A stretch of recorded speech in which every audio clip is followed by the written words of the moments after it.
Au matin du 6 août 1945, Little Boy tombe sur Hiroshima. La bombe à uranium explose à 600 mètres du sol. La température grimpe jusqu'à 1 million de degrés à l'hypocentre. Une force équivalente à 16 000 tonnes de TNT dévaste la ville. Keiko Ogura avait 8 ans.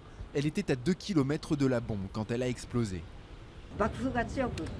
Le souffle de l'explosion était si important que je me suis retrouvée propulsée au milieu de la route, où j'ai perdu connaissance. 140 000 personnes meurent dans l'explosion ou ultérieurement sous les effets des irradiations. Le dôme d'Hiroshima était à 500 mètres de l'hypocentre. Il a résisté au choc comme un témoignage de la catastrophe.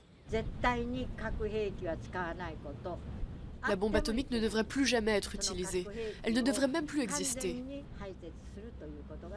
C'est ce message que je dois transmettre encore cette année au monde entier.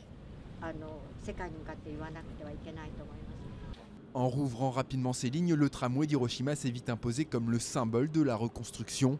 70 ans plus tard, 2 wagons irradiés circulent encore dans la ville. Hiroshima est une ville victime de la bombe atomique et nous devons vivre avec cette histoire. Ce sont aussi bien les survivants, les bâtiments, que ce simple tramway qui en transmettent la mémoire.